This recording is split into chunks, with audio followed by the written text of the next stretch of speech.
जय श्री कृष्ण दोस्तों। यदि आज इस कहानी को आपने पूरा सुन लिया तो आप समझ जाएंगे कि आखिर एक चरित्रहीन स्त्री अपने पति के सामने कौन से 3 नाटक करती हैं जिससे यह सिद्ध हो जाता है कि वह चरित्रहीन है। दोस्तों, आज की यह कहानी बड़ी ही रोचक और मजेदार है। दोस्तों, कहते हैं कि चरित्रहीन स्त्री के लिए, बदचलन स्त्री के लिए अपना धर्म, अपना कर्म और अपने लोग हमेशा से ही पराये होते हैं। कहते हैं कि जो स्त्री अपने परिवार को, अपने लोगों को और अपने धर्म को नहीं मानती है, समाज में लोग उसे बदचलन ही कहते हैं। श्रोताओं, इसी तरह आज हम बात करने वाले हैं कि जो स्त्री पर पुरुषों में आसक्त रहती है, वह स्त्री अपने पति के सामने कौन से 3 नाटक करती है। श्रोता, आज के इस प्रसंग को आप सभी अंत तक अवश्य देखिएगा। अंत तक इस प्रसंग के साथ बनी रहिएगा। आज की यह वीडियो बड़ी ही ज्ञानवर्धक है और बड़ी ही प्रेरणादायक है। आज की यह वीडियो आप लोगों को बहुत कुछ सिखाकर जाएगी। साथ ही श्रोता बंधु, अगर आप इस चैनल पर मेहमान बंधु बनकर आए हैं तो जीवन ज्ञान गंगा चैनल को सब्सक्राइब अवश्य कर दीजिएगा, क्योंकि आपका एक सब्सक्राइब हमारे लिए काफी मायने रखता है। आपके सब्सक्राइब करने से हमारा मनोबल बढ़ता है। साथ ही श्रोता बंधु, आप केवल हमारे दर्शक ही नहीं, आप हमारे परिवार की तरह हो और आपके एक सब्सक्राइब करने से हमारा परिवार बढ़ता है। इसीलिए चैनल को सब्सक्राइब अवश्य कीजिएगा। साथ ही प्रिय बंधु, अगर हो सके तो इस ज्ञानवर्धक प्रसंग को आप अपने मित्र बंधु तक अवश्य शेयर कीजिएगा, ताकि उन्हें भी इस प्रसंग का लाभ प्राप्त हो सके। श्रोता, आइए जानते हैं। श्रोता बंधु कहते हैं कि जहां प्रेम होता है वहां प्रेम के भीतर कभी भी उम्र नहीं छिपी होती है। कहते हैं कि जो सच्चे प्यार करने वाले होते हैं वे न तो उम्र का लिहाज करते हैं, न ही धर्म का लिहाज करते हैं और न ही अपनों का लिहाज करते हैं। दोस्तों, एक बार की बात है, एक नगर में एक बहुत ही धनी सेठ रहता था। श्रोता बंधु, वह सेठ करीब अपनी 60 वर्ष की आयु को पूरा कर चुका था, यानी कि वह आधा वृद्ध हो चुका था। अपने जीवन की आधी आयु को वह सेठ जी चुका था। सोता इसी तरह। इस उम्र में भी सेठ का विवाह नहीं हुआ था, परंतु सेठ चाहता तो अपनी बेशुमार धन दौलत की वजह से कहीं से भी विवाह कर सकता था। परंतु श्रोता बंधुओं, कहते हैं ना कि मनुष्य का भाग्य और दुर्भाग्य से विधाता ही लिखते हैं। जो विधाता लिखते हैं वही होकर रहता है। श्रोता, इसी तरह आधी वर्ष पूरी करने तक भी उस सेठ का अभी तक विवाह नहीं हुआ था।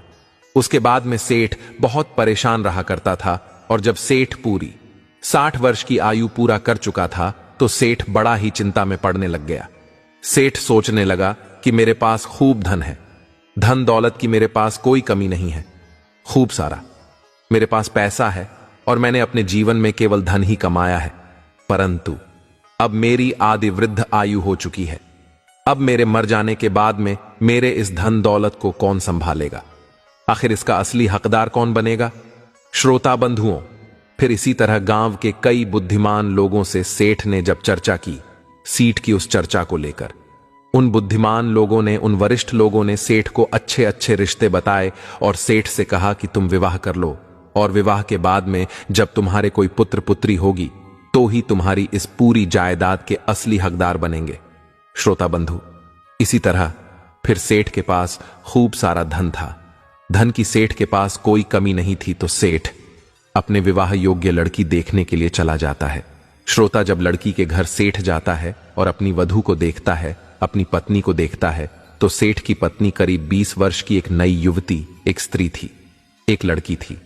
दरअसल उसके बाद में सेठ उस लड़की को देखकर, उस स्त्री को देखकर प्रसन्न हो जाता है और विवाह करने के लिए तैयार हो जाता है। श्रोता, फिर इसी तरह उस युवती स्त्री का विवाह उस वृद्ध सेठ से कर दिया जाता है। प्रिय दर्शन, उसके बाद में उसने युवती लड़की से विवाह कर कर अपने घर ले आता है। जब सेठ अपनी पत्नी को अपने घर लेकर आता है तो दूसरे दिन ही सेठ अपनी पत्नी को अपने घर की सारी जिम्मेदारी सौंप देता है। श्रोता, फिर इसी तरह जब रात्रि का समय होता था और सेठ जब अपनी पत्नी के पास समागम करने के लिए जाता था तो उसकी पत्नी उसे आसपास भी नहीं रहने देती थी, क्योंकि वह वृद्ध था और दुरुस्त। दोस्तों, कहा जाए तो उस सेठ की उम्र उस युवती लड़की के पिता के समान थी और देखा जाए तो यह एक पाप के समान ही है। श्रोता बंधु, उसके बाद भी जब सेठ की वृद्ध आयु को देखें वह स्त्री पूरी तरह लड़खड़ा जाती है तो वह उसी के पास वाले एक सेठ के लड़के से प्रेम कर बैठती है। उसके बाद भी सेठ को वह स्त्री अपने आसपास भी नहीं आने देती है, अपने हाथ को भी नहीं छूने देती है। और जैसे ही सेठ रात्रि का समय होता और सो जाता है तो वह अपने पति से सेठ से झूठ बोलकर और उस सेठ के लड़के से मिलने के लिए चला जाया करती। श्रोता, इसी तरह काफी दिनों तक चलता रहा। सेठ ने भी कुछ नहीं कहा क्योंकि सेठ अपनी उस पत्नी को खोना नहीं चाहता था। सेठ बार बार इस चीज को सोचता था कि मेरी आधी आयु बीतने के बाद तो मेरी भी शादी हुई है, और अगर यह भी कहीं मुझे छोड़कर चली गई तो लोग बातें बनाएंगे, लोग मुझे जीने नहीं देंगे, लोग मुझे ताने मार मार कर ही मार देंगे। लोग कहेंगे कि खूब धन कमाया, खूब नाम कमाया, परंतु संतान नहीं कमा पाया। श्रोता, इसी तरह सेठ से कुछ नहीं कहता और उसकी पत्नी, सेठ की पत्नी, रोजाना नए नए वस्त्र खरीद कर लाती, सेठ के कमाए हुए धन को खूब उड़ाती।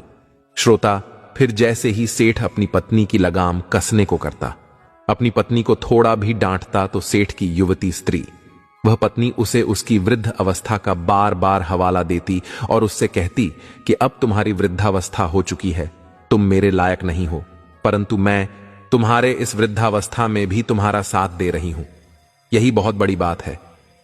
श्रोता, उसकी बाद में सेठ अपनी पत्नी से ही बहुत परेशान हो चुका था।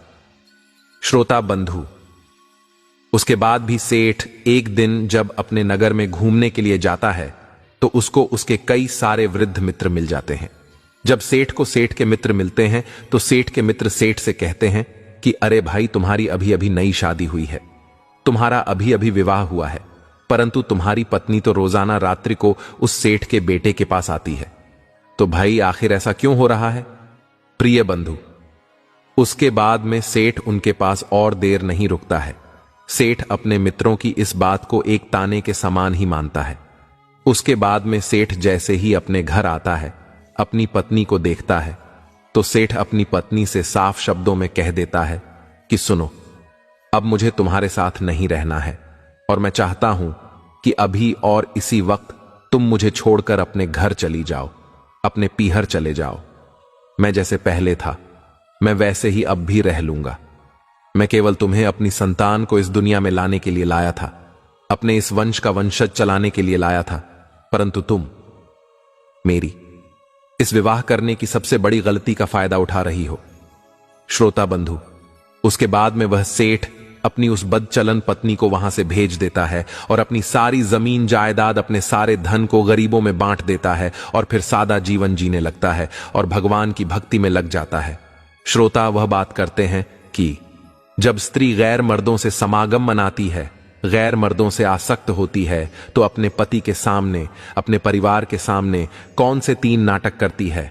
श्रोताओं, पहला, जो स्त्री पर पुरुष में आसक्त होती है वह अपनी पर अपने प्रेमी को, अपने घर वालों के, अपने पति के सामने अपना कोई मित्र, बंधु या भाई बनाकर ही पेश कर देती है, क्योंकि उसे केवल अपने प्रेमी के बारे में ही सोचता है, अपने धर्म के बारे में नहीं सूझता है। और श्रोता, किसी ने सत्य ही कहा है, जो स्त्री पर पुरुष में आसक्त होती है, जो वेश्या रूप धारण करती है, वह कर्म धर्म सब कुछ भूल जाती है। दूसरा है, जो स्त्री पर पुरुष में आसक्त होती है वह बार बार अपने घर से बाहर जाने का नाटक करती रहती है, अपने पति को, अपने परिवार को, अपने कुटुंब को झूठ बोल देती है। श्रोता बंधु, तीसरा है, जो स्त्री पर पुरुष में आसक्त होती है वह अपने परिवार को, अपने पति को बार बार नीचा दिखाने की कोशिश करती है, उन्हें बार बार उनकी कमजोरी का हवाला देती रहती है, जिससे वे अपने मन से भीतर से बीमार हो जाती हैं और अपनी इस लाचारी को घेर लेती हैं। तो श्रोता बंधु, जो स्त्री पर पुरुष में आसक्त होती है वे 3 नाटक अवश्य करती हैं। यह प्रसंग आपको कैसा लगा? कमेंट बॉक्स में अवश्य बताइएगा। साथ ही चैनल को सब्सक्राइब नहीं किया तो अभी चैनल को सब्सक्राइब कर लें। श्रोता बंधुओं, मिलते हैं अगली वीडियो में, तब तक अपना ख्याल रखिएगा। जय श्री कृष्णा, राधे राधे।